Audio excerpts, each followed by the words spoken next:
Well, we couldn't see much to determine. We did find out that we had missed the target zone by a couple of miles. So we really did, when we landed, we really didn't know where we were. But waiting to try and get up with the main forces took a couple of days. So we had to scrounge around. I recall sleeping in a manure pile because the evenings were chilly, and you bury yourself in a manure pile. It's warm, smells like hell, but it's warm. So you were caught out in the open. You were walking around for a few days without any contact with other American paratroopers? Well, because we were all in the same boat. But we finally all did get together, believe it or not.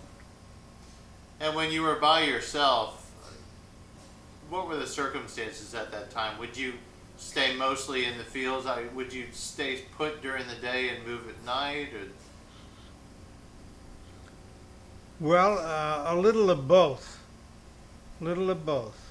Of course, at night you couldn't really see a hell of a lot, so it was best to head towards what you thought was your objective during the daytime and then hide out.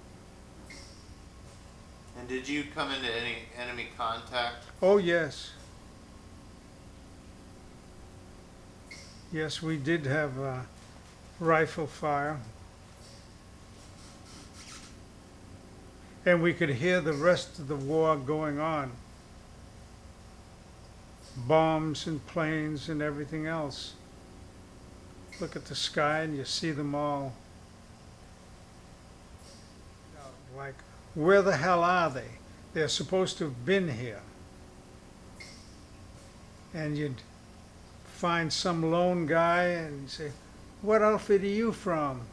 Oh, and hopefully that you could piece some of those things together to determine that maybe part of our group is a mile up the road or something or other. We try to keep us all together. In unity, there's strength.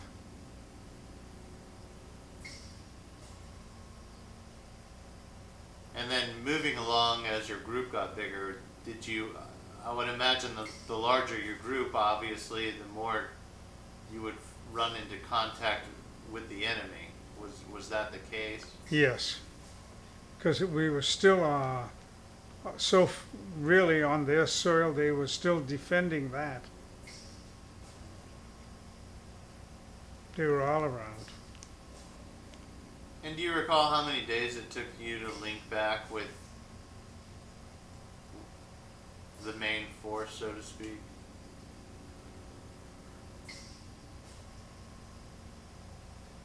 About 10 days. And you were expected to stay behind the lines for 2 to 3 days? Correct. And were you able, I mean, as far as food was concerned, how did you manage to keep yourself sustained with food for 10 days? Forage the countryside.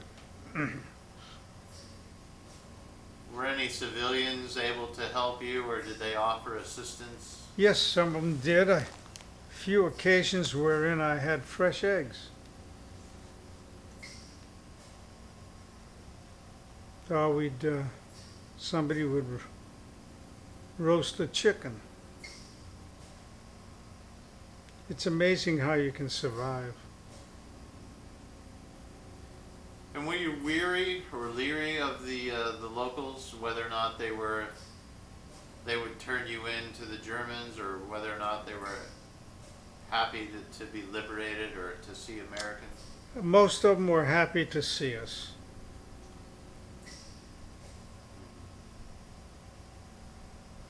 It was a question of communication, telling them that, we got a lot more people coming. Look at all those airplanes. try to convince them. And by and large, you were welcomed. With some hesitation, because they couldn't predict the war any more than we could.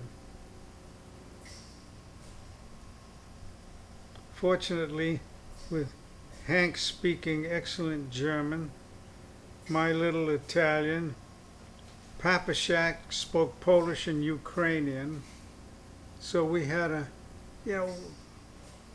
really,